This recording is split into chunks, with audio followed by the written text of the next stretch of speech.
Muito boa noite a todos. Vocês não imaginam a emoção que é olhar para esta casa e ver o conjunto de irmãos e companheiros que desejam, num objetivo comum, encontrar a sua melhoria, a sua força, a sua dinâmica para a vida. Isto é belíssimo, é um quadro que nos fica na alma.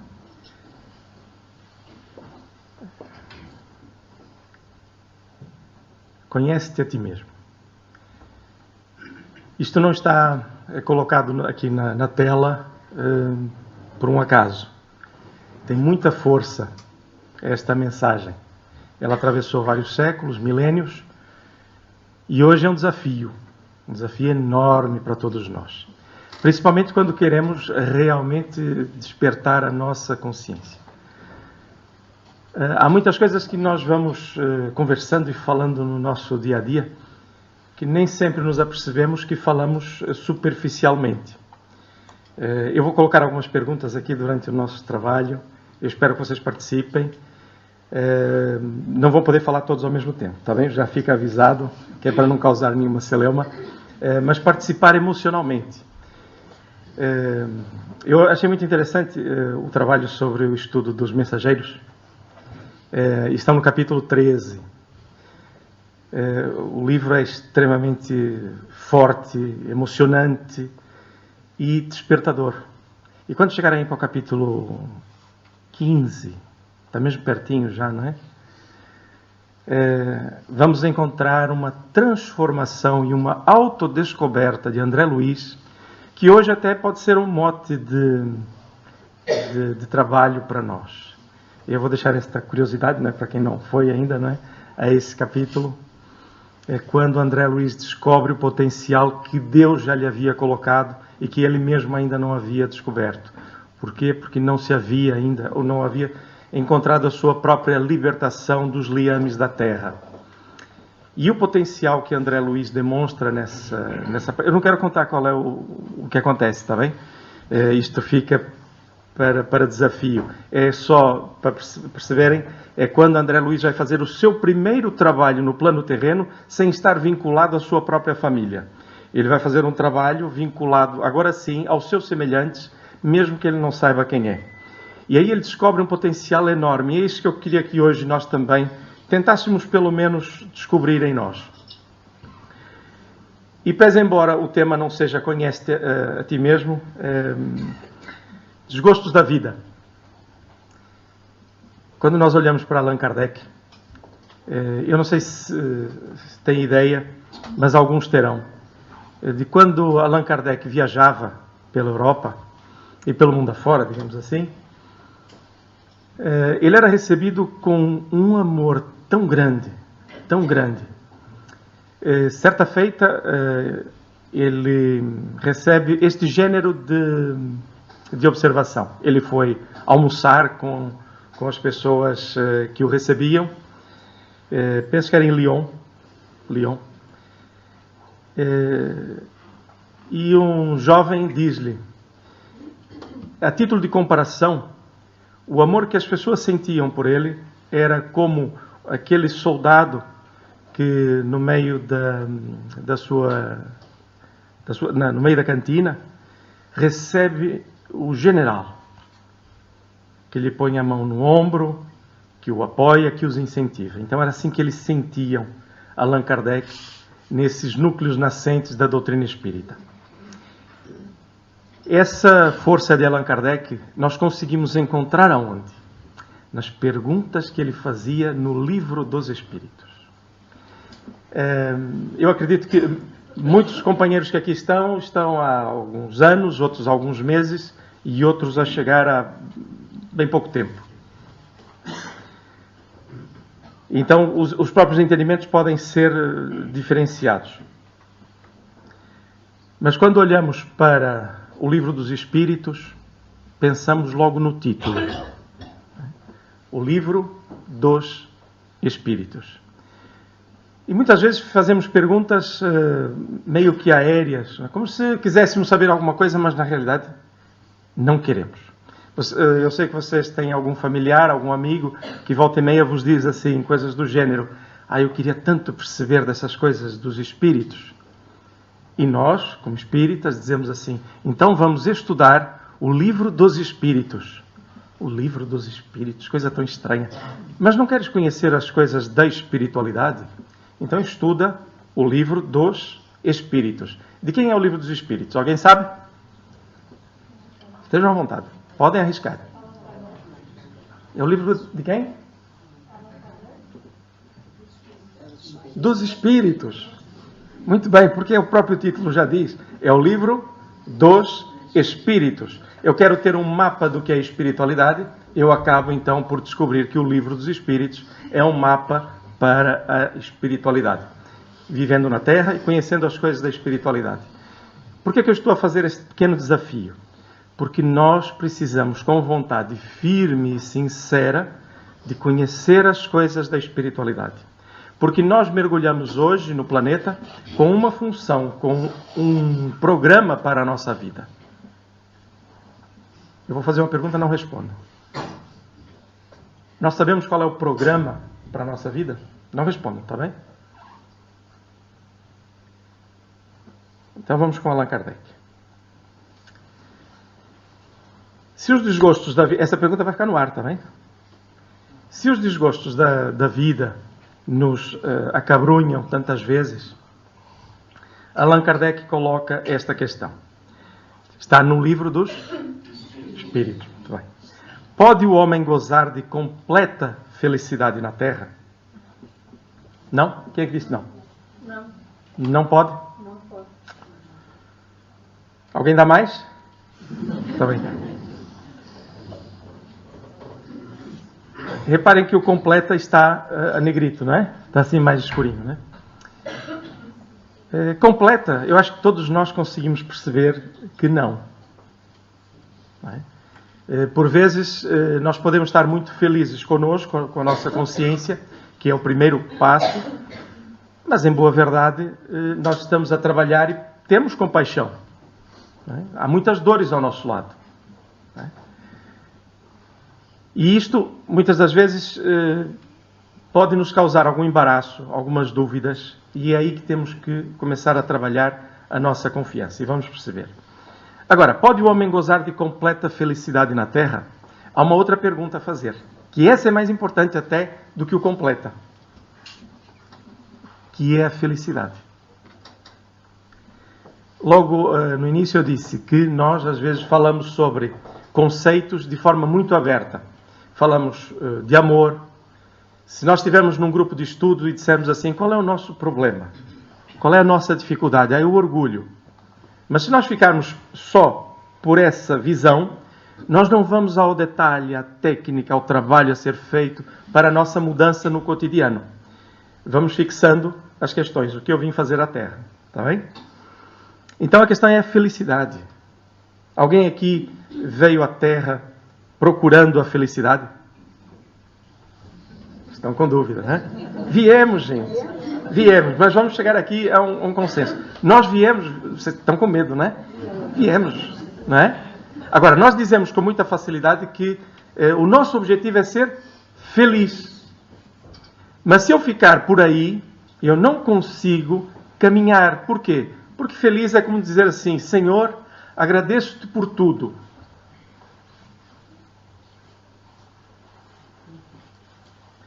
Como é que a senhora chama? Isabel. Isabel, agradeço-lhe por tudo. Que pergunta é que vai fazer? Tudo o quê? A nossa racionalidade, a nossa percepção daquilo que estamos a viver é aquilo que nos vai dizer por onde é que nós devemos caminhar. Nós vamos afinar isto, está bem? Então a grande questão aqui, nesta pergunta, para pensarmos o que é a felicidade. Se eu pensar que a felicidade é gozar férias constantemente, estar com a saúde a 100% a toda hora, na minha família toda a gente se comportar lindamente, inclusive eu, não faltar absolutamente nada, então eu estarei a colocar um objeto como interesse na minha vida, que é uma felicidade idílica, né? Ou hedônica, se quisermos. O hedonismo é aquela coisa em que nós sonhamos que seja assim, mas acaba por não ser. Então, peraí. Se eu queria estar pacificado, se eu não queria grandes esforços, se eu queria que toda a gente estivesse bem, então eu não encarnava. Eu continuava na espiritualidade. Então há aqui coisas que nós temos que começar a perceber sobre o que é que nós sentimos. Precisamos começar a nos conhecer. O que é que respondeu o Espírito? O que vocês disseram. Os Espíritos disseram assim: não. Não pode o homem gozar a completa felicidade. Por isso que a vida lhe foi dada como prova ou expiação. Dele, porém, depende a suavização de seus males e o ser tão feliz quanto possível na Terra. Aí nós conhecemos a doutrina espírita. E vamos estudar o livro dos Espíritos. E começamos logo pela primeira pergunta, o primeiro conceito do que é Deus, explicando os atributos de Deus.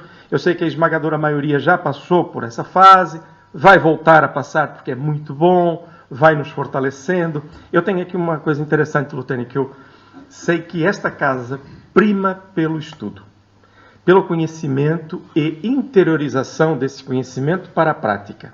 Então consegue-se uma harmonia como esta que nós sentimos aqui. Aliás, encontramos nos próprios mensageiros uma passagem de André Luiz em que ele sente que o seu raciocínio é muito mais ágil, muito mais espiritualizado e livre das questões terrenas, se assim se pode dizer, porque o ambiente propicia esse tipo de pensamento mais livre.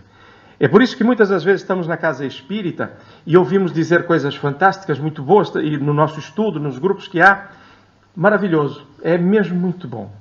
Não há quem não saia fortalecido quando vem de coração aberto. Aí encontramos as dificuldades lá fora. Então temos o hábito de dizer, isso é muito bonito de se dizer na casa espírita.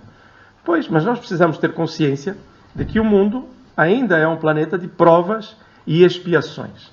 Este oásis que nós encontramos na casa espírita é o momento, é o lugar que nós aproveitamos para reabastecer as nossas energias, recentrar as nossas ideias dentro do bem.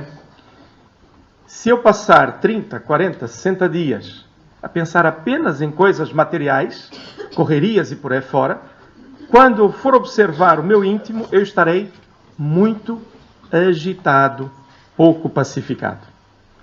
Mas se eu regularmente procurar uma casa espírita, o evangelho no lar, a leitura edificante, e fizer esse tipo de trabalho ao longo da semana, dos meses, nós vamos entrando em sintonia com os nossos benfeitores. Então, sendo um planeta de provas e expiações, cabe-nos a nós procurarmos ser o mais felizes possível dentro daquilo que o mundo ainda nos permite. Ora, o que está a dizer? Que nós não podemos ser felizes? Nós podemos ser felizes. Podemos. Repare, eu gosto dessas experiências todas aqui, né? Então, oração, segunda-feira, 21h30 às 22h. É um convite. Né? Viver na Terra com as responsabilidades espirituais num processo reencarnatório. Ou seja, há muitas formas de nós buscarmos a nossa paz trabalhando em favor do próximo. Não é um momento... Eu fico a imaginar, né? Quando o Lutero disse assim, estamos a pedir por A, por B, são as zonas de pessoas que aparentemente são mais conflituosas. Se nós ouvirmos isto, sentimos logo uma energia positiva que conseguimos todos emitir. Por quê? Porque essa é a nossa vontade. Okay? Então, é a nossa responsabilidade sobre nossas emoções, sobre os nossos gestos. Então, cabe a nós sermos felizes o mais possível. Portanto, é possível que o sejamos. Na totalidade não, porque estamos com provas e expiações. Mas eu estou na doutrina espírita há bastante tempo. E esta questão de provas e expiações entra com um peso muitas das vezes. Por quê? Porque é a minha lente, a minha forma de ver. Né? Agora é que eu faço a pergunta. E agora vou sair um bocadinho, 10 minutos. Vocês, por favor, escrevam, depois cada um responde. o que é que viemos fazer à Terra? Olha, eu fui muito bem recebido por esse rapaz, como é que se chama? Miguel. O Miguel. Miguel, o que é que nós viemos fazer à Terra, Miguel? Esteja à vontade, não há respostas erradas ou certas, hein? Estragou meu trabalho todo. Normalmente, as pessoas dizem, eu vim para sofrer, viemos pagar as nossas dívidas. Não é isso que a gente escuta muitas das vezes, mesmo no meio espírita? É a minha lente. Nós temos este conceito de que o mundo é terrível, está difícil, eu não sei onde é que isto vai parar. Né? Esta de vir para sofrer é muito comum. Né?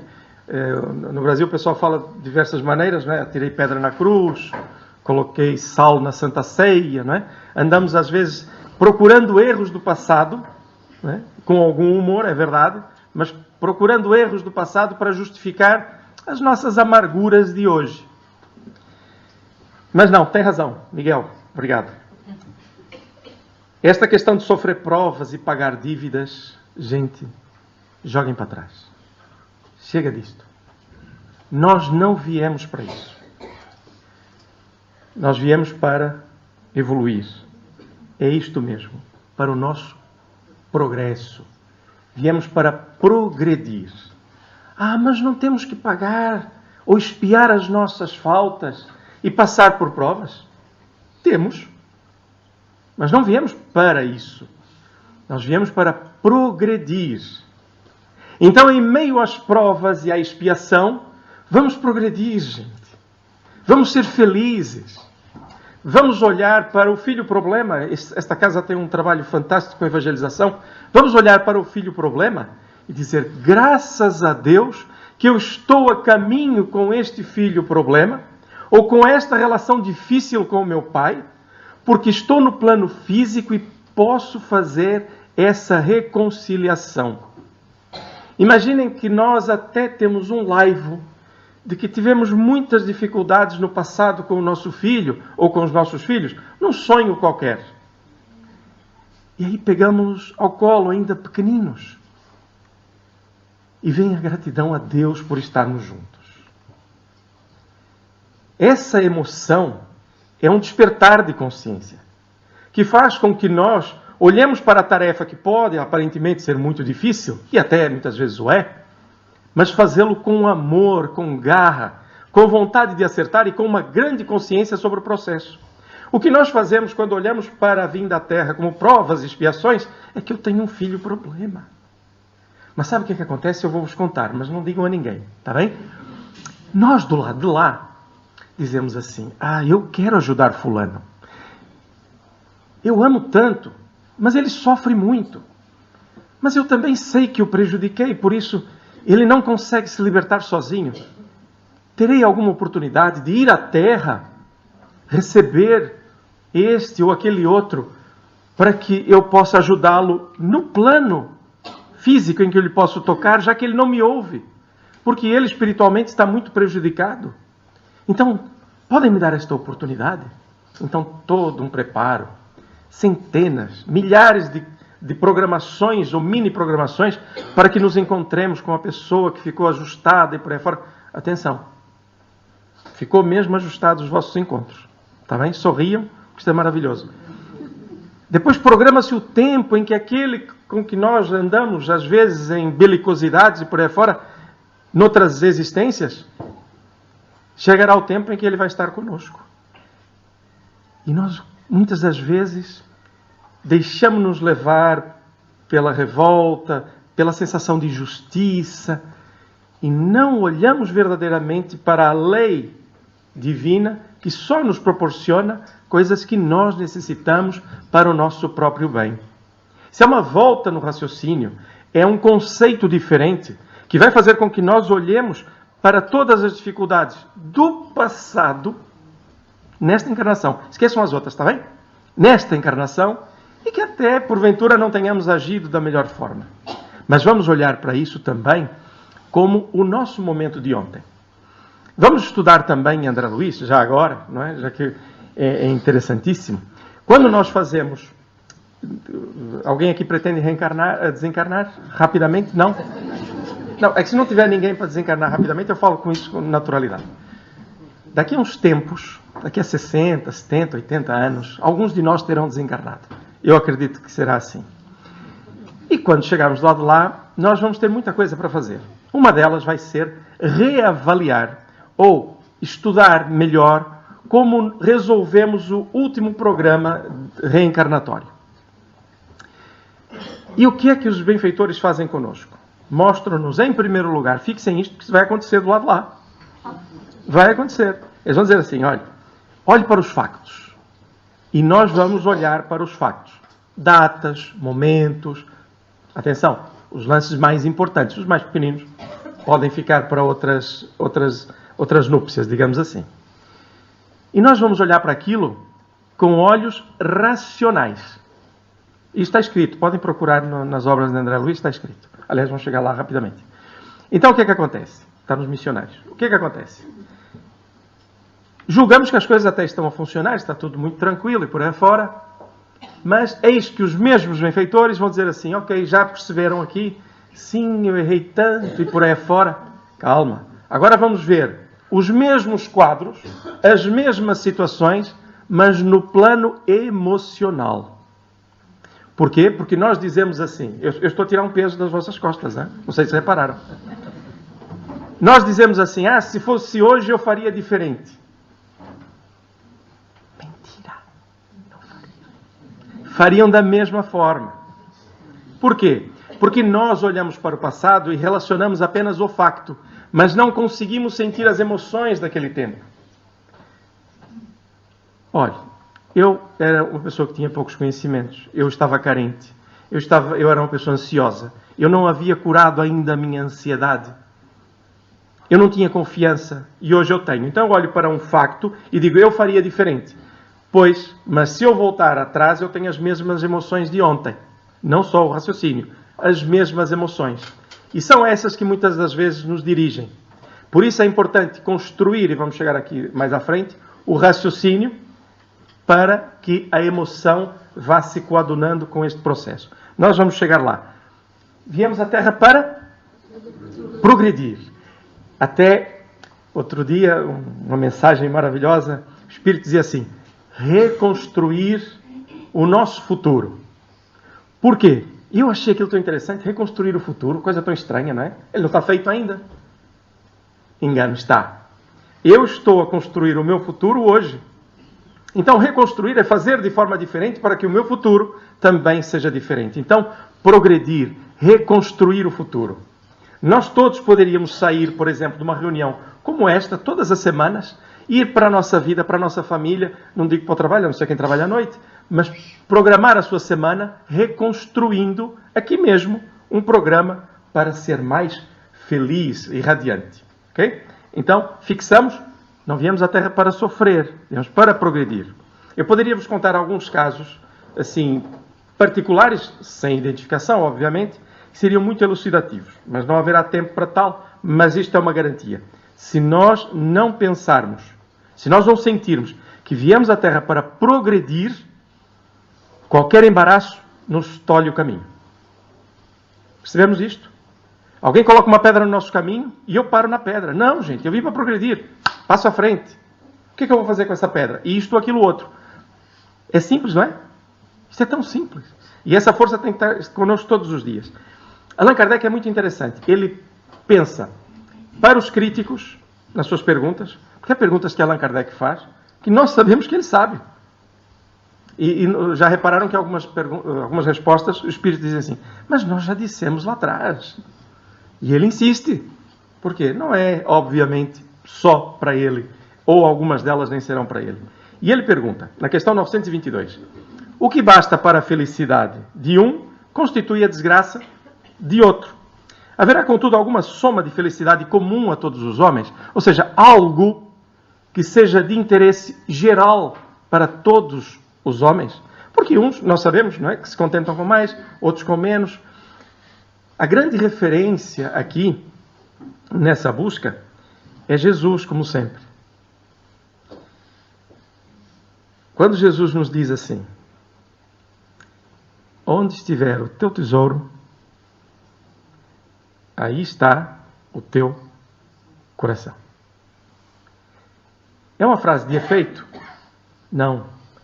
É de uma grande profundidade psicológica. Pensem o seguinte. Olha a mesma pedra. Colocam uma pedra no caminho. Eu paro e penso assim. Aonde está o meu tesouro? O que eu desejo para a minha vida? É o meu tesouro. O que eu realmente almejo? Aí eu desperto, é ali que está o meu coração. Então esta pedra, não importa, não é que eu não a veja. Nós não vamos passar como se não tivéssemos noções. Nós vamos vê-la, mas vamos dar a importância relativa que ela tem. Alguém me magoou no passado, causou-me um desgosto enorme. Se eu parar lá atrás, é porque o meu tesouro eu ainda não descobri. Não é que eu não o tenha, é que eu ainda não descobri. Simples. Então vou trabalhar para perceber o que é que eu estou a fazer na Terra.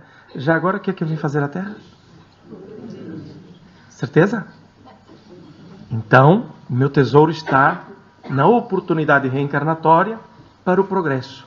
Então eu começo a abandonar esses liames e essas amarras que nos prendem ou ao passado ou ao presente. Eu tenho certeza que nenhum do que aqui está tem qualquer mágoa contra alguém. Sabe por quê? Porque a mágoa é uma construção negativa. E André Luiz diz, ou os mentores, que as construções do bem são duradouras. As do mal são temporárias e efêmeras. Então, se eu tenho, tiro. Fácil. As do bem é muito mais difícil. Querem uma prova disso? Quando a gente está a sentir saudades de alguém. A gente consegue, de uma hora para outra, não quero mais sentir saudades. Conseguimos? Não. Porque é o amor. Então a saudade também não nos deve entristecer. Deve nos deixar felizes. Porque se eu chorar a saudade, significa que eu não percebo que a saudade é uma construção do amor. Então eu não vou destruir a saudade. Eu vou iluminá-la. É a saudade saudável. Agora, eu estou com animosidade para com alguém. Eu consigo retirar essa animosidade? Consigo? Basta um pouco de vontade. Oro, perdoo, compreendo. Né? E está resolvido. Construção do bem, duradoura. Construção do mal, efêmera. Então nós podemos a todo momento fazê-lo. Então onde está o meu tesouro? Não parem. Okay? O que é que dizem os espíritos? Com relação à vida material é a posse do necessário. Ou seja, a felicidade, né? É algo comum a todos. É o necessário, claro. Nós queremos ter dignidade. Né? Às vezes as pessoas pensam assim, eu não estou agarrado aos bens materiais. Para mim, o que estiver está muito bem. Eu sei que se alguns falam aqui vão ficar aborrecidos comigo. Mas, gente, é necessário que nós trabalhemos para ter isto, o necessário. Agora, se o necessário começa a trabalhar o supérfluo e sonhos que depois de eu conquistar, isso é fácil de resolver. Eu conquisto um sonho. Mas eu vejo que eu continuo exatamente a mesma pessoa. Afinal, não era bem isso que eu queria. E isso era supérfluo. Mas se eu consigo alimentar os meus filhos, se eu consigo trabalhar em seu favor, se eu consigo pagar as minhas contas, manter a minha dignidade, então isso é necessário. Aonde estiver o meu tesouro, estará o meu coração, não é? Então, com relação à posse do material, é fácil, não é? Nem precisamos perder muito tempo. Pois não? Aí profundo, não é preciso perder muito tempo. Aqui disseram que não.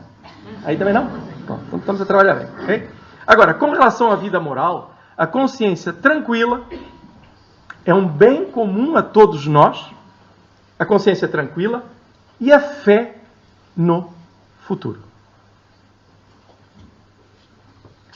Esse é um bem comum que nós podemos procurar e que acarretará felicidade geral ou será comum a todos. Okay? É essa soma de felicidade. Fixaram isto? É bom que fixemos. Muito bem. Ouvem bem ao fundo? Toda a gente ouve bem? Ouve bem aí ao fundo? Sim? É que se não responder é porque não ouvi nada, né? Aí eu estou falando, ok? Fé. Fé em 3 linhas.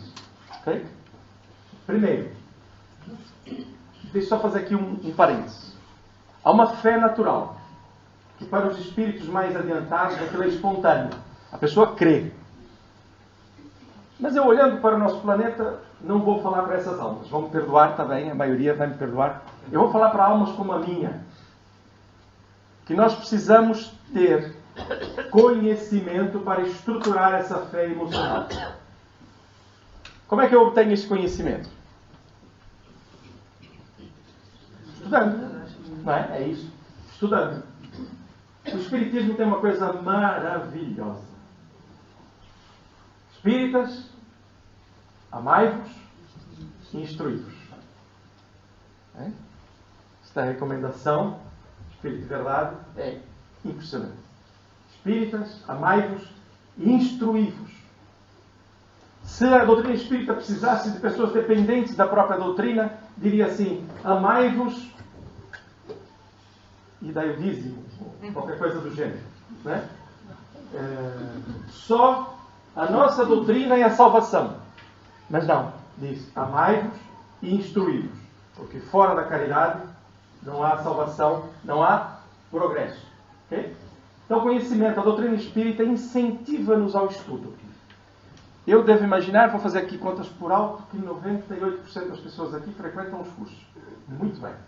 Isso é muito bom, porque vocês estão agarrando uma oportunidade. Já viram que é se reunirem 10 pessoas numa quarta-feira à noite para estudar o Evangelho sobre as luzes espirituais? Estudar obras como Joana d'Arc, com uma psicologia profunda. Avaliar o repórter André Luiz e seus mensageiros a explicar-nos o mapa da espiritualidade. Como é que eles nos veem? Já viram? Todas as quartas-feiras. Está bem? Quarta-feira para começar a fazer o trabalho. Isto é maravilhoso. Por quê? Porque nós temos essa oportunidade de abrir a nossa mente e mais, não sozinhos, em grupo. Os trabalhos em grupo deveriam criar em nós um sentimento de gratidão por cada um que está no grupo, porque sem eles nós não estaríamos ali firmes, resolutos, semana após semana a estudar. Conhecimento. Muito bem, eu obtive o conhecimento, aliás, estou sempre a obter o conhecimento.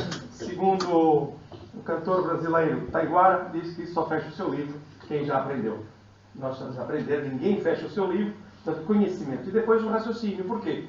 Porque se eu sei que Deus tem esses atributos e por aí fora, se a espiritualidade funciona assim, se a reencarnação, se eu vou somando isto tudo, eu começo a ter um raciocínio. Eu começo a compreender as leis de Deus. Aí eu chego no livro dos Espíritos e vejo assim, um resumo. Deus, Espírito, matéria. Suas correlações para a evolução. E eu começo a perceber como é que são as leis. Então eu começo a ter raciocínio. Então acontece um problema qualquer em qualquer lado, que está montada na minha mente, ou estruturada na minha mente, toda uma ideia que me permite ter uma fé agora também com sentimento. Porque eu sei que é verdade. Então é uma fé estruturada. Quem tiver fé emocional já evoluiu, já chegou lá. Mas será que essa minha fé suporta os dramas e os desgostos da vida sem ir abaixo? Eu não estou a dizer sem tristezas, atenção. Todos nós podemos alterar o nosso estado de alma. Continuam a ouvir ao fundo? Okay. Quando ela chega a estruturar o nosso sentimento, eu posso vos dizer com muita vontade. Eu gosto muito disto porque, para mim, é um marco antes da doutrina espírita e depois da doutrina espírita. Eu, como poucos de vós foram educados na doutrina católica, quase ninguém aqui, pois não? Fui educado na doutrina católica. E eu me lembro que as pessoas perguntavam, em conversas normais, obviamente, olha isto, acredita em Deus? E eu dizia assim, acredito. Aí a pessoa ia embora e ficava, eu não acredito. Eu não vou vos contar as maluquices que passavam na minha cabeça. que até os meus filhos se divertem, mas eu tenho vergonha de dizer. Os nossos pensamentos são tão limitados, muitas das vezes, que nós acreditamos em Deus e não nos apercebemos verdadeiramente o que é Deus. Aí eu conheci a doutrina espírita. Eu comecei a ler o que é Deus, coisa primária, ciência suprema, comecei a estudar. Quando chegam nos atributos, isto racionalmente é impressionante. E hoje, posso-vos dizer que eu não acredito em Deus, estou à vontade, porque depois de ler aquilo, eu só posso ter a certeza da existência de Deus. Eu já não acredito. E quem acredita hoje, amanhã desacredita. Por quê? Porque não construiu a fé no entendimento geral. Ficou só pela emoção. Quando nós temos um Papa que nos diz, e atenção, não é uma crítica, é para nós percebermos o alcance, apenas isto. Um Papa que nos diz, quando chega a Auschwitz, e diz assim: onde estava Deus que permitiu que isto acontecesse? Isto é um trabalho emocional que está a me dizer, Deus não viu isto. Mas como espíritas nós sabemos, não, Deus viu. Nós podemos não ficar agradados com o processo, mas é um processo libertador para muitos. É preciso que haja entendimento e que depois façamos o trabalho de mudança. Ok? Até aqui tudo bem? Então eu tenho que ter fé em quê?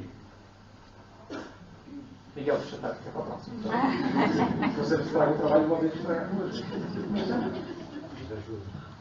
José? Júlio, nós temos que ter fé em quê? Estragou o trabalho outra vez. Fé no futuro. Mas eu sei que passou aqui muito fé em Deus, não foi? Ou não? Sim, fé em Deus, não é? É. Então, eu vou dizer uma coisa. Lemos muitas cartas de pessoas que suicidam e deixam bilhetes e dizem que Deus nos proteja. Oh meu Deus, onde é que eu estava com a cabeça depois de um ato de agressão, seja como for?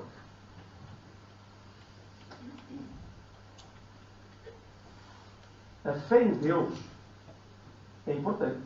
Não há dúvida nenhuma. Mas se eu tiver fé em Deus e não compreender Deus, eu não tenho fé no futuro.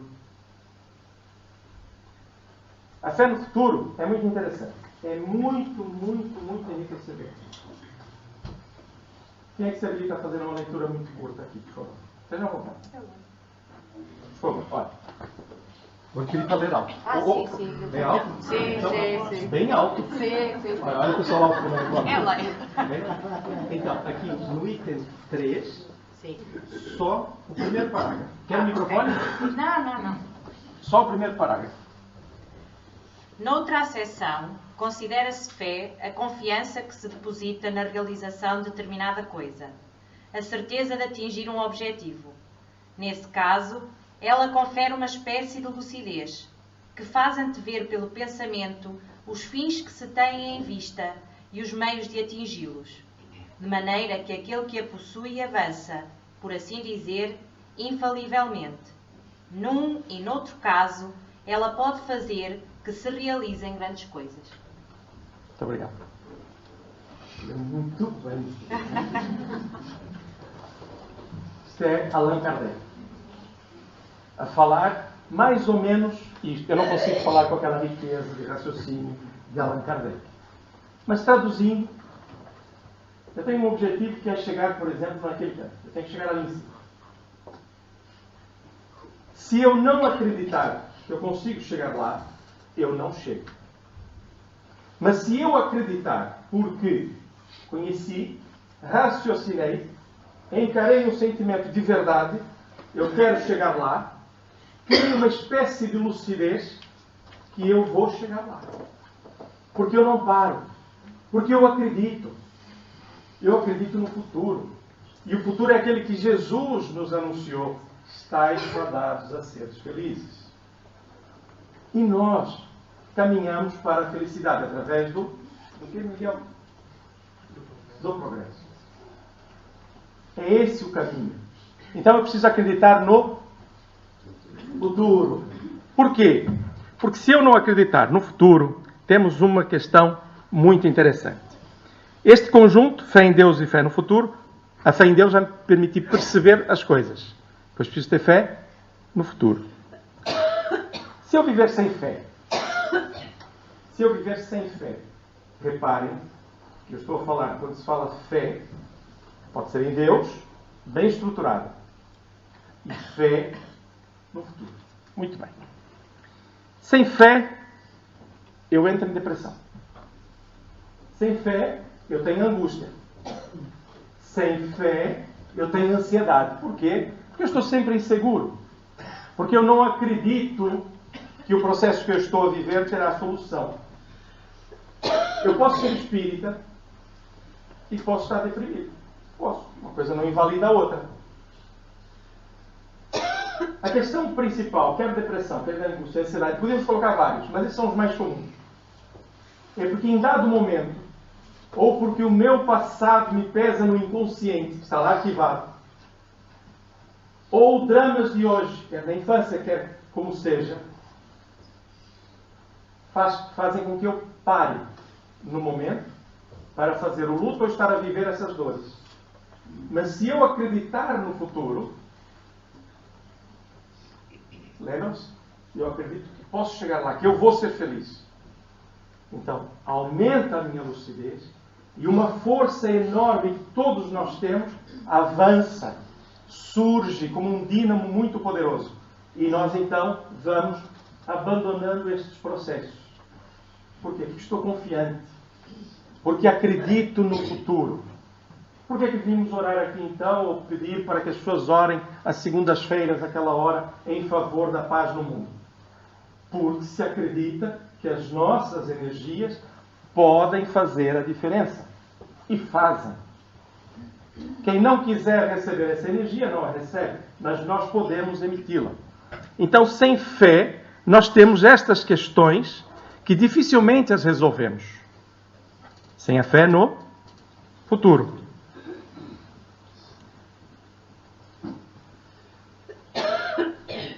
Para quem duvida da importância da fé no futuro, colocamos aqui esse tema: suicídio.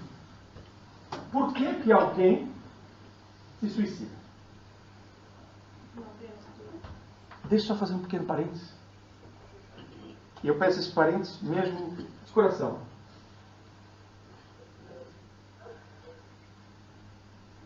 Quem se suicida merece todo o nosso respeito, todo o nosso amor. Porque em dado momento fraquejaram diante das provas que estavam a passar. Não nos passa, nem passará pela mente, qualquer tipo de crítica ou admoestação. Entretanto, a verdade é uma e nós estamos encarnados. E temos provas a prestar, expiações para resolver. Aonde é que está a fragilidade, então, agora feito este parênteses? Eu até vou colocar aqui 2 ou 3 nuances. Então, vamos imaginar que uma jovem desencarna porque ficou grávida e a sua família não a apoiou, o seu pretendente a abandona, os pais com ideias muito difíceis em termos emocionais abandonam na própria sorte. Suicídio. Outro não liga nada. Ganha dinheiro em cima de toda a gente, sabe que causa desempregos, corrupção, seja o que for, só pensa em si. E quando é apanhado, suicida-se.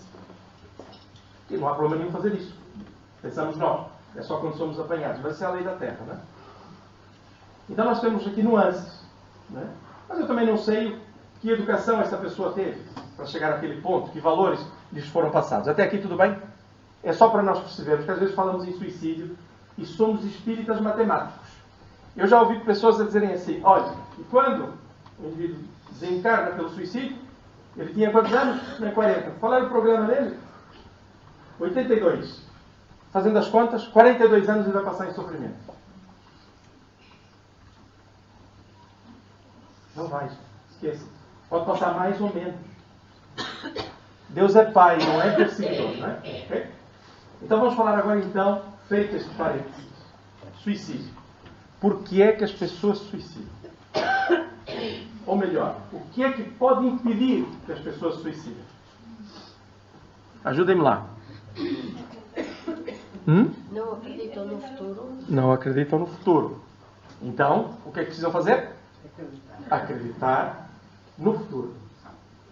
Nós, como espíritas, temos essa necessidade de começar, pelo menos, esse grande exercício de acreditar no futuro. Posso falar de suicídio, posso falar de processos educativos, posso falar de tanta coisa, e é a fé no futuro que vai fazer com que nós vençamos esse tipo de processo. E eu estava na dúvida. E eu disse, mas isto é transversal. Nós olhamos para o Alentejo, por exemplo, uma das zonas em que há maior suicídio a nível mundial. No Japão, na zona do Alentejo. E eu fiquei a pensar, mas não é só por causa da idade? E eu fui procurar alguma coisa. Quem é que faz aqui uma leitura? Eu poderia ser novamente, não problema nenhum. Mas alguém deseja fazer aqui uma leitura? É muito rápido. Letras grandes.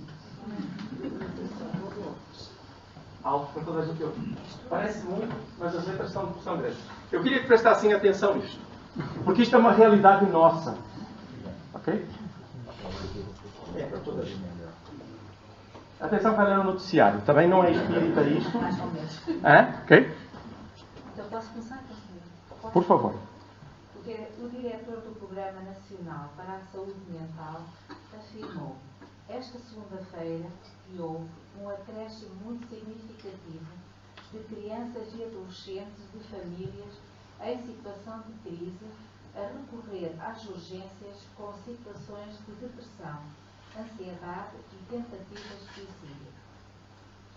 Desde que a crise tem estado mais significativa, o que empiricamente tenho recolhido da parte dos meus colegas dos serviços de saúde mental de adultos, de crianças e adolescentes, é que há um aumento de recursos a serviços de urgência por situações de depressão e de ansiedade, disse Álvaro de Carvalho.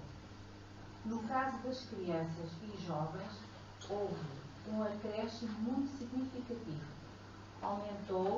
Adiantou, o psiquiatra, que falava à lusa a propósito de um relatório da Organização Mundial da Saúde e do Observatório Europeu sobre Sistemas e Políticas da Saúde divulgado esta segunda-feira, que sublinha as evidências bem documentadas do impacto da crise na saúde mental.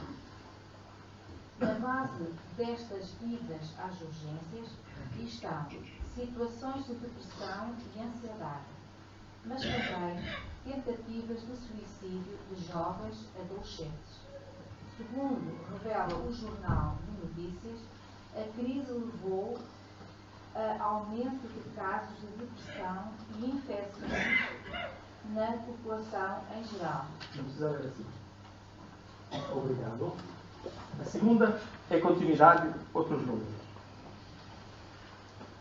Infecções na população em geral, ou seja, para além da questão do suicídio, repare, estamos a falar de jovens. Isto foi escrito em 2015, auge da crise. E a gente começa a pensar, por que jovens tentam suicídio? Por que adoecem desta forma? Porque eles incutiram que o drama não tem fim. E não conseguem ter fé no futuro. Daí a importância da evangelização infantil, do trabalho com jovens, da consciência de família, para com estas verdades em que todos estamos inseridos. Eu estava aqui a pensar no início do trabalho e a ideia que me vinha era a materialidade da proposta espírita, a sua concretização. É muito simples. Muitas das vezes estamos a utilizar o epíteto espírita, mas isto é profundo. No capítulo 14 dos Mensageiros, quando André Luiz já mergulhando nesse seu primeiro trabalho, ele identifica construções espirituais densas, em que eles locomovem-se caminhando sobre elas. Construções negativas, neste caso, porque estão entre o nosso lar e a crosta terrestre. E a primeira ideia, quando a gente lê isso, que coisa difícil. Não. Nós olhamos para aquilo e dizemos, é verdade. Aniceto, que é o orientador, ele diz para André Luiz que nós podemos atravessar o rio em qualquer distância. Ou no val, que é aquelas zonas mais simples de serem ultrapassadas, muitas vezes estão secas, como podemos encontrar grandes precipícios. E cada um de nós vai atravessar por onde for mais adequado. O nosso trabalho, nessa caminhada ou nesse percurso, é uma realidade. Nenhum de nós está aqui hoje por mero acaso. Identifiquem-se a si próprios e certifiquem-se que têm essa noção. Que nós temos um compromisso com a mudança do nosso planeta. Nós precisamos acreditar em Deus, no futuro, e sermos fortes com esta verdade. Porque todos nós somos muito poderosos. Eu vou dizer o que é que André Luiz passa tá bem? Afinal, André Luiz está a caminhar e de repente ele para e começa a sentir pela primeira vez que o corpo dele se ilumina. E ele faz referência, todas as suas células se iluminam. E ele fica tão extasiado que ele ajoelha-se a agradecer a Deus aquela oportunidade e aquela bênção. E nós olhamos para aquilo e dizemos, olha que alma nobre. E não, nós olhamos para aquilo e dizemos, Nossa Senhora, Deus do céu, que poder todos nós temos. E pensamos assim, isto é um espírito. Não é verdade. Nós encarnados temos essa força. Quando nós amamos, nós envolvemos, nós curamos a nós próprios e ao nosso próximo. Fé em Deus, fé no futuro. Jesus disse-nos, vós sois deuses. Podeis fazer isto e muito mais. Nunca desistir.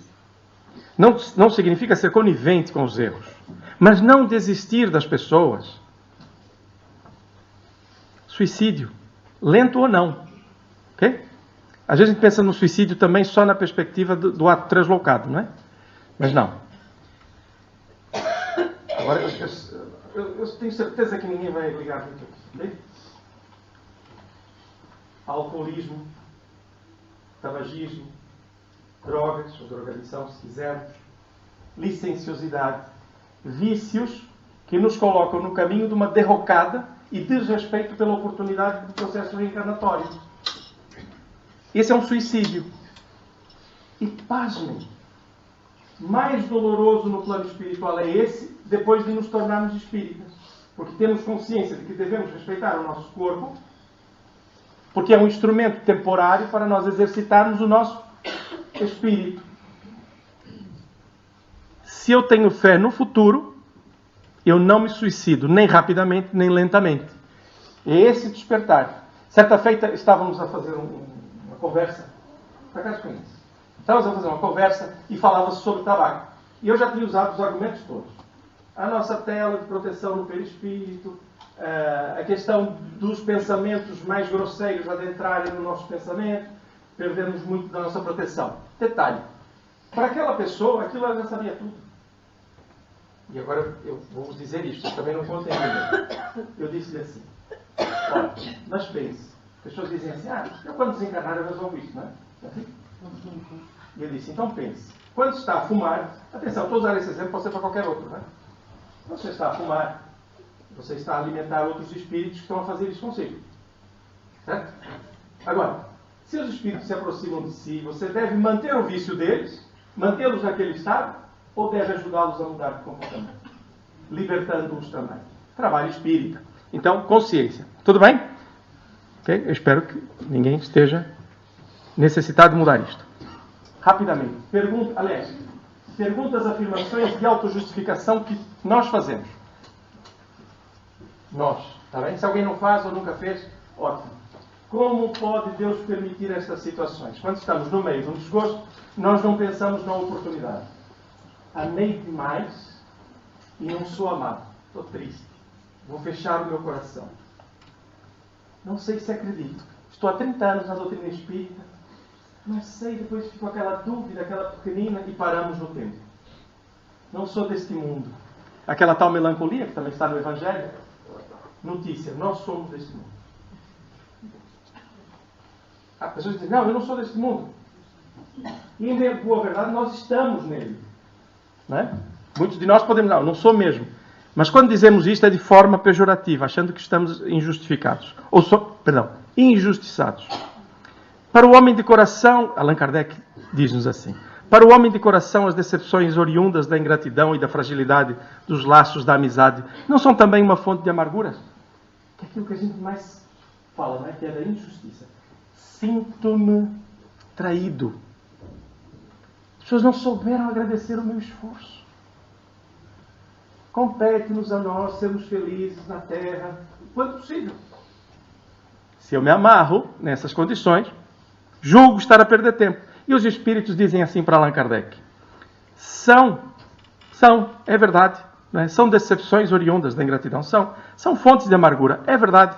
Mas diz, porém deveis lastimar os ingratos e os infiéis. Serão muito mais infelizes do que vós. Ou seja, está aqui o registro, não é? Eu, ao invés de ficar me vitimizando, penso em ajudar o outro, porque se ele é ingrato, ele sofre. E eu sou chamado pelo Cristo a trabalhar. Até aqui tudo bem? As decepções oriundas da ingratidão não serão de modo a endurecer o coração e a fechá-lo à sensibilidade? Que é outra coisa que acontece. Secamos-nos por dentro. Até custa dizer isto. Não façam isso, independentemente da idade. Há pessoas que fazem isto porque acham que têm razão. Gente, se eu tiver razão e estiver triste, mandem a razão embora. Não fiquem com a razão. Mandem-na embora. Sejamos felizes. Abramo-nos para o mundo. Aprendamos com as lições. Mas abramo-nos para o mundo. Amemos. Porque o Espírito diz assim, fora um erro. Porquanto o homem de coração, como dizes, se sente sempre feliz pelo bem que faz. E não pela dor que reclama. Ok? Qual o meio mais prático e eficaz que tem o homem de se melhorar nesta vida e de resistir à atração do mal? Pergunta 919, muito interessante. Está bem? Um sábio da antiguidade vos disse. Conhece a ti mesmo. Reparem que há um esforço na doutrina espírita dos próprios benfeitores espirituais para que nós despertemos. E boa parte se resume a conhecer-me a mim mesmo. Eu vou me conhecer a mim. E digo assim, por que eu estou triste? Eu começo a inventar uma série de situações à minha volta que não são da minha responsabilidade. Mas a que é de minha responsabilidade é a mudança, é o trabalho, é o caminhar. Sentirmos felizes por sermos úteis. Esse conhece a ti mesmo, poderíamos falar aqui muito tempo e não vamos fazê-lo. Mas experimentem olhar para o vosso interior, sentir que amarras é que estão connosco e que nos prendem às vezes as amarguras, as incertezas, as dificuldades, e quereremos rapidamente nos libertar delas. Mas para isso preciso conhecer. Ser honesto nesta procura. Muitas vezes o que a gente ouve não é o que a gente quer. Quando estamos a orar, muitas das vezes pensamos assim, eu estou a orar, e eu estou a orar e estou a pensar, por favor, Senhor, ajude a B, C. E vem aquela ideia, mas você já fez alguma coisa por A, B, C? Como é que está o teu íntimo? Aí eu lembro de Jesus, não é? Que diz assim, olha, vai, reconcilia-te com o teu irmão, para que a tua oferenda seja mais grata aos olhos de Deus. Então essa consciência é constante. Se eu oro, é um sentido de duas vias, então eu vou também ouvir. Posso, volto a dizer, não gostar do que vou ouvir, mas é o que eu preciso ouvir. Está bem? Então, não se amarrem a desgostos da vida. Não vale a pena. E vou dizer isto com um certo pesar. Mas se alguém ainda disser assim, no seu íntimo, mas eu tenho razão, não sabe que eu sofri, eu vou voltar a dizer, abandone essa razão. E olhe para o futuro. Veja o potencial que nós temos. Nós somos filhos de Deus, nosso Pai. Por isso é que André Luiz tem aquela luz dentro dele. Porque já lá estava. Ele é que não sabia. E é o que acontece conosco. Nós ainda não compreendemos a autêntica força de luz que nós temos no nosso íntimo. Vamos descobri-la. E pode ser já.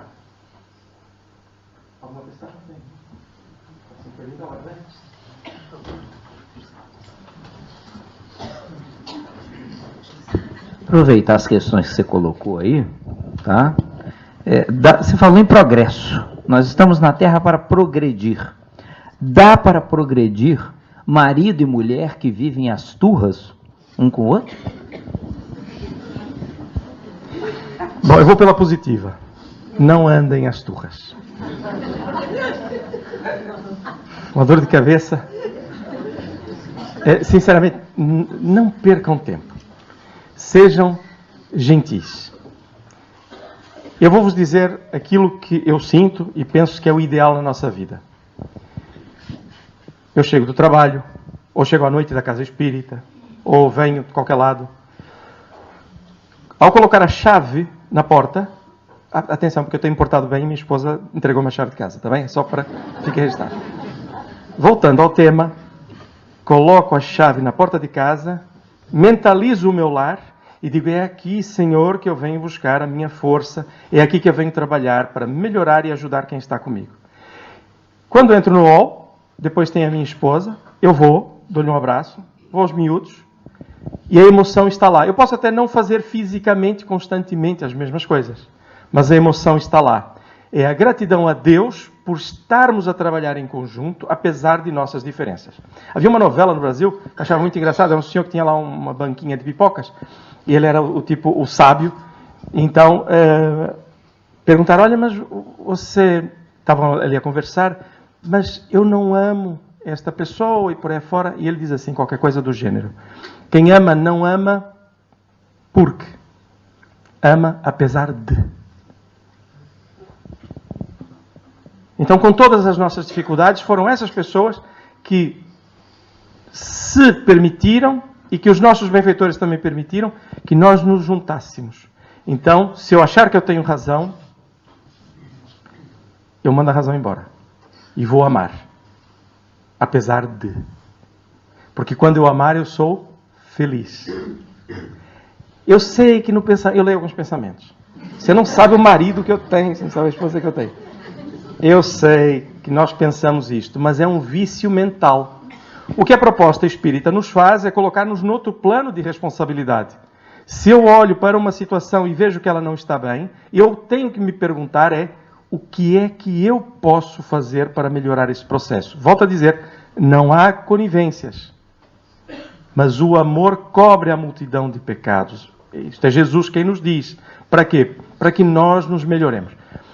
Quando foi colocado a Jesus, se nós deveríamos ou poderíamos, o termo que eles usavam era repudiar a sua mulher, e Jesus disse que isto acontecia pela dureza do nosso coração.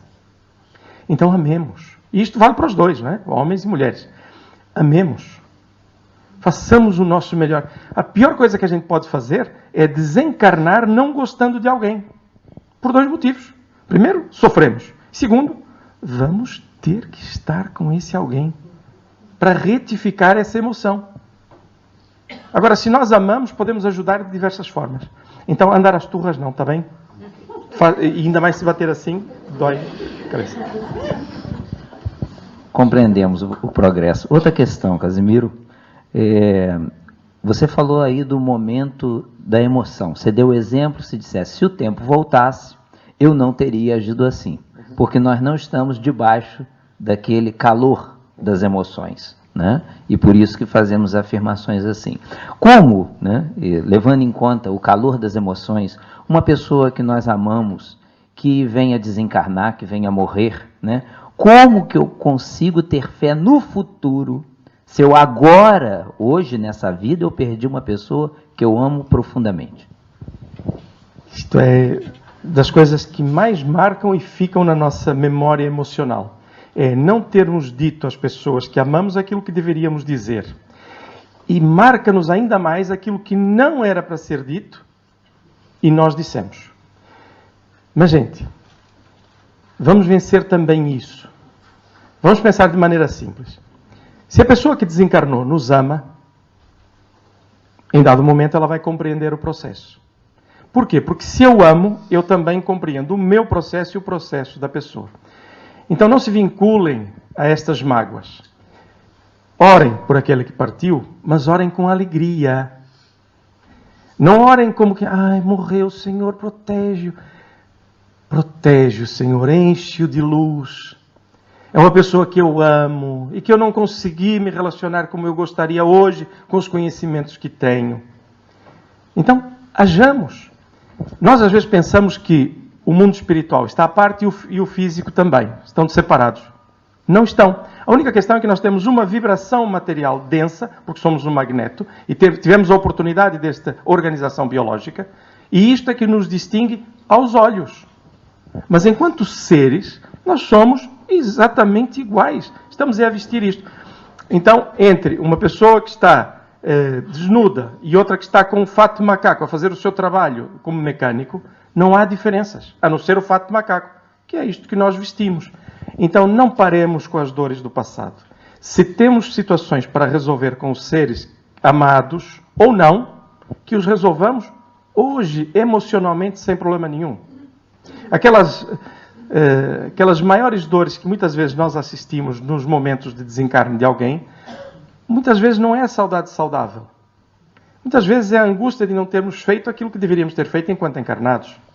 Não é? Mas mesmo isto é compreensível, porque nós precisamos nos melhorar gradualmente. E se eu vou dizer isto, eu sei que isto dói volta e meia. Mas quando eu fico a me penalizar por aquilo que não fiz ou que fiz de errado, eu estou a ser egoísta. Ah, mas eu errei. Gente, vou ver se eu consigo ajudar aqui nisto. O remorso é um tempo, entre aspas, de luto para mudança. O remorso é como se fosse aquela esquina de pedra dura em que eu vou numa direção, reconheci o erro, vem o remorso. Mas eu tenho que ficar parado na esquina? Não. Eu agora tenho que trabalhar para retificar os erros. Então, se eu fico normalmente a me massacrar por aquilo que eu fiz ou deixei de fazer, é egoísmo. Porque eu estou a pensar em mim. Eu fiz sofrer, eu maltratei, eu não fiz. Qual é o denominador comum aqui? Eu. Eu não estou a pensar no próximo, eu estou a pensar no que eu fiz e não na situação do outro. Então, se achamos que, entre aspas, perdemos ou não vamos ver alguém, vençamos isto vendo essa pessoa. Em nosso coração, em nossa mente. Eu costumo, volta e meia, eu vou dizer isto e é verdade, eu de cada vez que me recordo de algum familiar meu que desencarnou, eu sorrio e divirto-me. É verdade. Eu penso nos momentos bons. E só tivemos momentos bons? Não. Mas é nesse que eu penso. Eu outro dia estava em Coimbra a conduzir, lembrei-me de um tio meu, que tem um nome maravilhoso. Por acaso é igual ao meu. E então, era meu padrinho. E eu comecei a pensar nele e sorria, divertia-me a pensar. E eu sabia que ele estava ali, nitidamente. Mas eu vou ficar triste porque meu tio está ali? Uma pessoa que eu amo? Não. Pensar nas coisas boas. Tá bem? Não se amarrem, quer enquanto encarnados ou desencarnados. Vençamos isto, está bem? A fé no futuro pode condicionar o estado da nossa situação de saúde? Uma pessoa que tem uma cardiopatia, uma pessoa que tem uma doença crônica, uma pessoa que passou por uma fase do cancro, ter fé no futuro pode condicionar o seu estado clínico ao longo do tempo? Isto é mais do que maravilhoso. Imagine o seguinte, nós estamos... Isto é para todos, está bem? Ninguém fica isento disto. Por isso ninguém viaja agora. Tudo para cá. Eu sei que tem a pessoa à espera.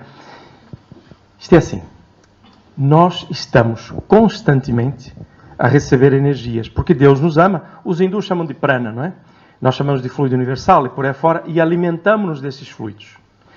Se nós olharmos, muito rapidamente, se olharmos para o nosso planeta, agora com as fotografias da Companhia Aeroespacial Europeia, consegue-se ver as energias a passarem para o Polo Norte e a saírem no Polo Sul. E cria uma imagem lindíssima. Atenção que as cores são colocadas de forma matemática para que nós consigamos perceber esse fluxo. Nós não vemos com aquelas cores, são representações.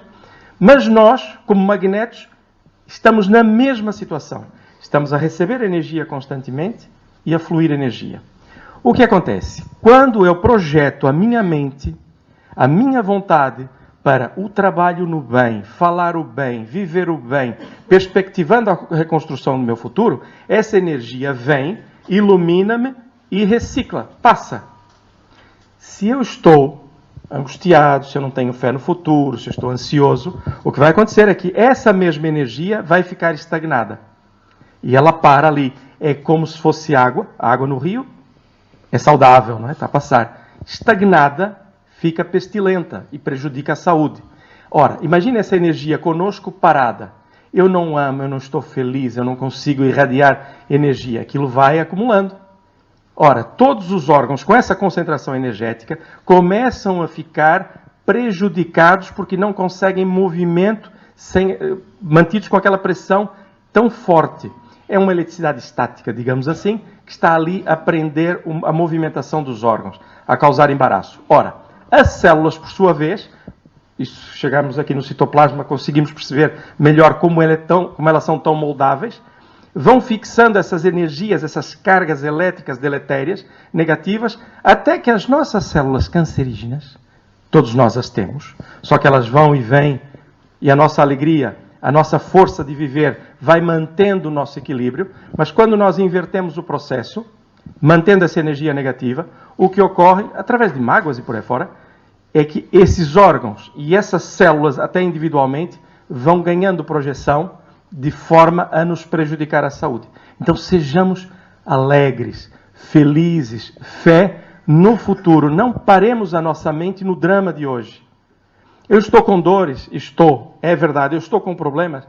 É verdade. Por quê? Porque estamos na Terra. Mas é a oportunidade que Deus me deu para eu progredir. Então, avanço. Não deixem que essa energia pare. E até me custa fazer isto. Parece que ela para mesmo, né? André Luiz faz isso. Aniceto diz assim, agora apaga a tua luz para que entremos nestas regiões para não humilhar ninguém. E ele foi só um gesto, uma atitude mental e reduziu a luz. Então, saúde é reflexo a saúde física é reflexo da nossa saúde espiritual. Ah, mas nós não vamos ter problemas de saúde na Terra? É óbvio que vamos. Porque a degenerescência natural do corpo. Senão nós vivíamos eternamente no corpo, que também era uma chatice, não é? Imagina ficar 200 anos, não é? Tudo bem. Mas a grande lógica aqui é esta. É a fé que nos proporciona essa revivência ou mudança de energia sempre a fluir. Chico Xavier, ele quando falava de Jesus, ele falava baixinho. Ele estava a conversar assim naturalmente, não é? Bom, e conforme nós vemos no Evangelho, Jesus nos falava. Ele baixava o tom de voz, sentia aquela energia. Isto é assim, o que eu vou vos dizer, nem sei se vos diga, há testemunhos, como aconteceu com Francisco Xavier, o apóstolo das Índias, como aconteceu com Jesus no Monte Tabor, em que as pessoas olhavam para ele e ele desapareceu, era só luz. Essa transfiguração, repare, ele estava no corpo físico. Ele estava no corpo físico. E essa transfiguração, esse poder todo, nós também temos. Ainda não o despertamos e não usamos. Ora, Chico Xavier, quando fazia isso, tinha que fechar o paletó. Porque vinha um brilho e ele envergonhado. É como o cobrador, não é? O cobrador está mais envergonhado que aquele que deve, né? Então, ele envergonhado fechava o paletó para que as pessoas não o vissem. Nós podemos, gente. Nós podemos. Isso é saúde. Para encerrar, Casimiro, se temos na Terra tantas religiões, cristãos, judeus, muçulmanos, hinduístas e por aí afora, se temos na Terra tantas igrejas, tantas mesquitas, tantos centros espíritas, por que também temos tanta depressão, tanta ansiedade, conforme você aqui nos colocou?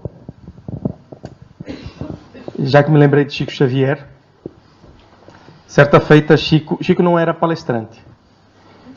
Ele estava a falar para um grupo de pessoas, entre os quais um grupo de jovens, e os jovens têm assim aquele sonho, né? Aquela coisa de a guerra é uma coisa terrível, não é? Aliás, vivíamos naquele tempo a Guerra Fria, portanto era um tema recorrente. Hoje, não é preciso pedir pela paz no mundo novamente, com mais fervor ainda. E Chico disse uma coisa tão simples, mas que encaixa tão bem nos conceitos da doutrina espírita, dizendo-nos que a guerra não é uma causa, não é um problema. A guerra é um efeito das pequenas guerras que cada um traz dentro de si. Estes núcleos de espiritualização, de religiosidade, existem justamente para que nós encontremos aí a capacidade de recentrar as nossas ideias, os nossos valores. Nós temos necessidade do vínculo às forças superiores da vida, mesmo que não saibamos muito bem porquê. Eu só queria fazer referência a um pequeno, grande detalhe. A maior parte das religiões é sectarista, ou seja, a nossa é que se salva. Não é assim ou não? Estou enganado. A maior parte é assim. Por quê? Porque nós colocamos na religião os nossos valores humanos, os nossos interesses. E com o tempo nós vamos evoluindo. A doutrina espírita faz ou tem um papel ao contrário.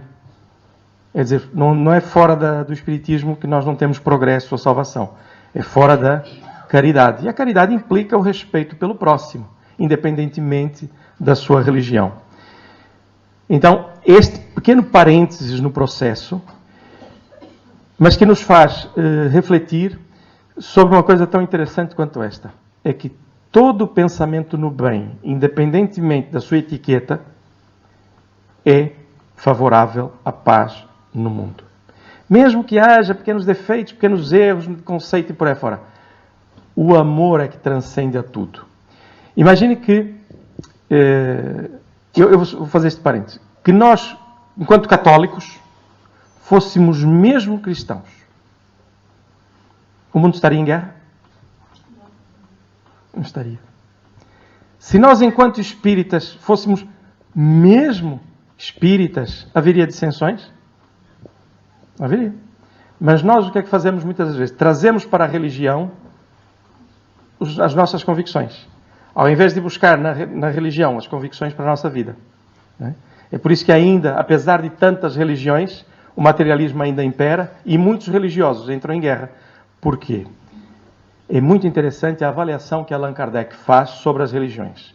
Quando uma religião não leva o homem a praticar o bem, quando uma religião não leva o homem a admitir o respeito pela religião do próximo, quando não leva o homem a vencer as questões do suicídio, do materialismo, essa religião precisa também reformar-se. Atenção, reformar-se não é encostar, é a reforma da mudança. Okay? Então, com tanta religião, ainda temos guerra. Por quê? Porque ela está dentro de nós. Ainda há muita depressão, ainda há muita ansiedade. Porque nós ainda não despertamos verdadeiramente. Não nos conhecemos. No dia em que nos conhecermos, gente, vai ser impressionante. Porque nós vamos descobrir Deus dentro de nós. O nosso poder. A nossa força para mudar as coisas. A começar por nós, pela nossa família, pelo nosso local de trabalho, pela nossa sociedade. Quando descobrirmos isto, tudo estará mudado. Jesus disse uma coisa muito interessante. Disse assim, honrai o vosso pai e a vossa mãe. Aliás, é um dos temas, não? Não, laço de família. Honrai o vosso pai e a vossa mãe. É tão interessante que a gente diz, tem que honrar o pai e a mãe. Gente, é um tratado de sociologia. Júlio, se você honrar, ou der honra aos seus pais, você está se portando bem. Se os seus filhos lhe derem honra, eles estarão se portar bem. Se todos nós honrarmos o nosso pai e a nossa mãe, a sociedade está muito bem. Então, sigamos as orientações do Cristo. Amemo-nos uns aos outros.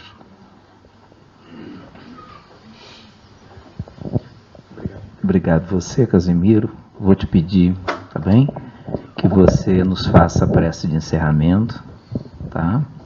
E nós temos um amigo em comum, todos nós temos, que se chama Divaldo Pereira Franco, tá? Recentemente recebemos uma informação, um pedido, porque Divaldo essa semana foi para São Paulo, aonde foi submetido a alguns exames e o programado é que seria submetido uma intervenção cirúrgica. Então nos pediram, que nós pudéssemos também orar e envolvê-los em nossa oração. Então vamos aproveitar. Vou pedir que você nos faça a prece final, tá bem? Vou pedir ao Sr. Jaime que diminua ali um bocadinho a luz.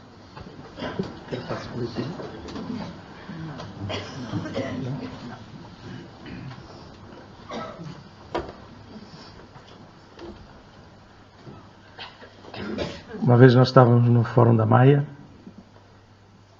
e Divaldo Franco, nosso companheiro, eu vou-vos contar aqui duas coisinhas muito rápidas, que é para nós nos sintonizarmos com esta alma tão simples e grandiosa. Certa feita ele termina uma primeira parte da palestra,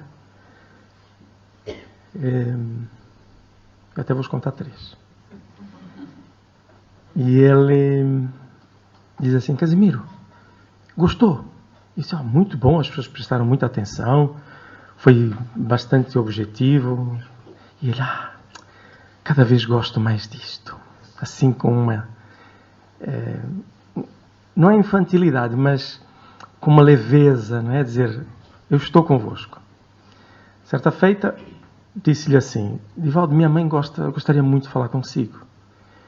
E ela onde está? Está acamada. Tem como falar com ela? Só se for por telefone. Liga já com ela. Então ele conversa com ela, fazendo-lhe uma surpresa. Minha irmã Aurora sabe quem é que está a falar consigo? E assim vai, né? Eu, quando cheguei a casa, minha mãe estava quase curada, né? Ele tem estas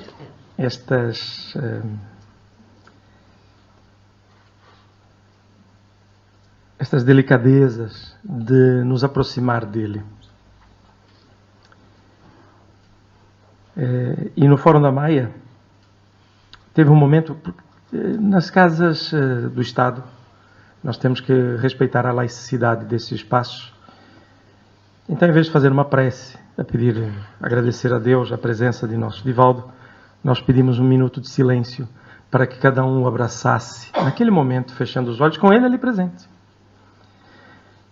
E posso vos dizer que foi uma emoção muito grande, porque quando nós oramos de forma sentida, nós nos vinculamos aos benfeitores que estão em sintonia, não só com aquele trabalho, mas também com as falanges que são representadas por ele.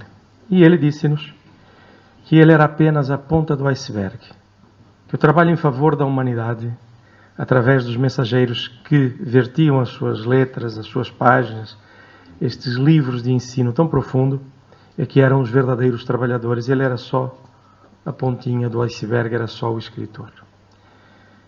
Então nós vamos agora orar e vamos incluí-lo nas nossas preces. Mas eu gostaria que nós... Podemos baixar um bocadinho mais a luz?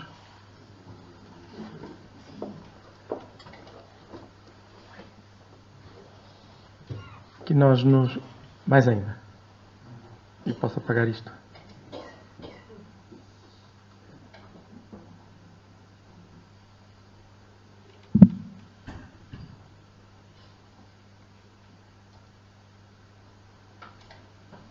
Ok.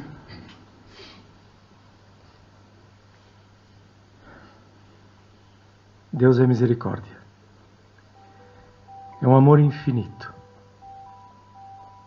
Nessa certeza, nós buscamos também a convicção que neste momento os trabalhadores espirituais da casa também se juntam a nós. E nós sabemos disto porque este é um momento ímpar neste tipo de tarefas. Porque nos preparamos para abrir o coração, sem reservas. Sentimos a presença destes mensageiros que nos amam e que há muito tempo comunicam conosco. Ouvi-los ou não, depende muitas das vezes do nosso estado de alma. Mas o amparo nunca escasseia. Estamos sempre amparados. Eles estão conosco. E esta semana que passou, muito especial, porque foi o retrato de uma vitória sobre os interesses humanos da Terra. Foi o retrato épico do poder do Espírito que se liberta foi o resultado de maior luz que algum dia poderemos conhecer.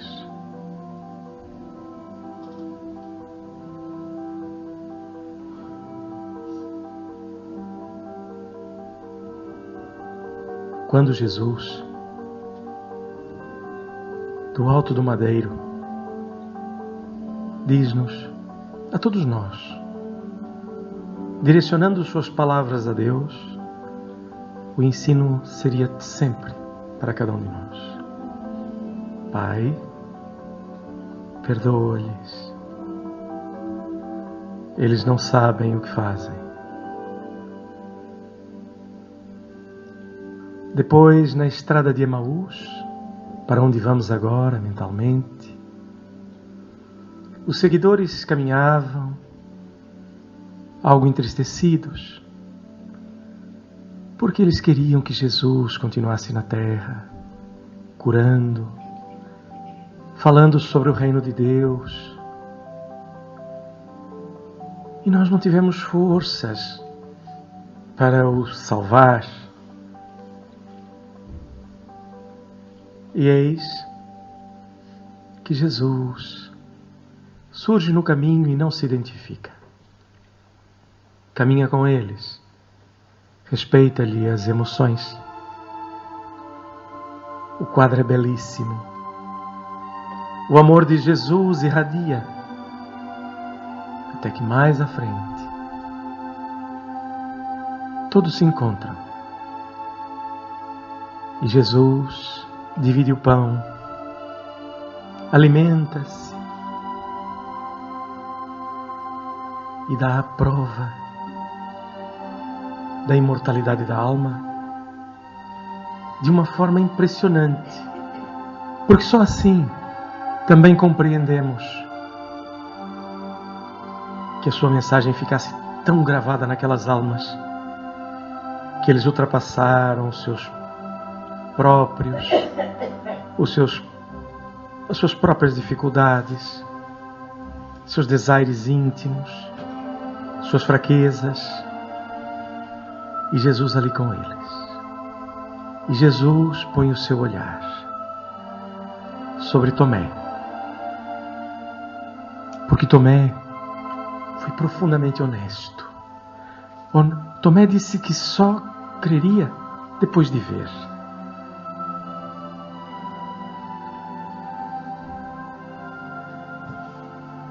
Foi muito honesto. E essa honestidade levou a que Jesus demonstrasse a sua presença. E Jesus deitou o olhar sobre os seus discípulos, sobre as suas fraquezas, e exortou-os a despertar. Porque Jesus lhes dizia a verdade. A vida não cessa. O amor vence sempre. E essa força chega até nós, passados 2000 anos. Que alegria, Jesus! A doce recordação que nos alimenta a alma como alimentou destes teus irmãos. E hoje, no amor feito, construído na gratidão, envolvemos nosso irmão Divaldo Franco,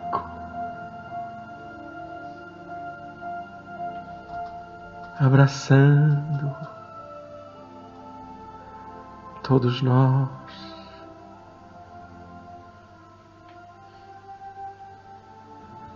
preenchendo-lhe a alma com a nossa alegria, com o nosso reconhecimento. Como é bom, Jesus, termos referências de luz como mensageiros magnânimos na entrega, na dedicação. Ah, Jesus, permanece nesta casa.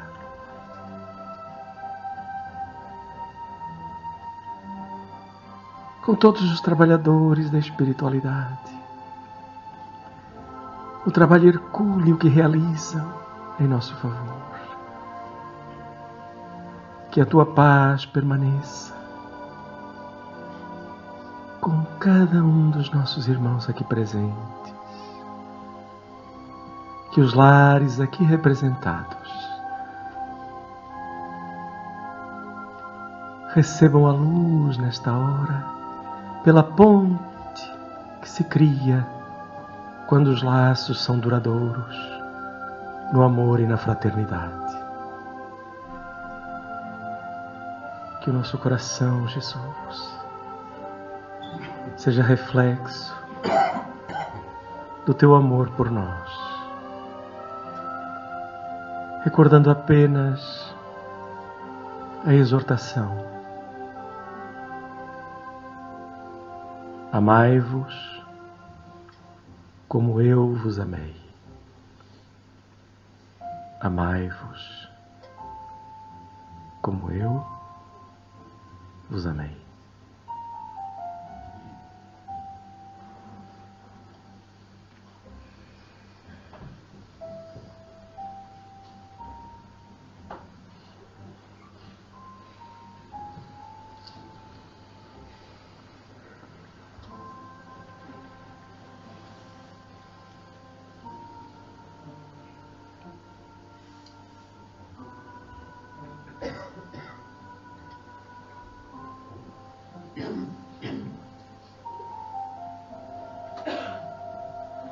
Deixe-me apenas agradecer-vos as boas vibrações que permitem momentos como este. Sou-vos muito, muito grato. Muito obrigado.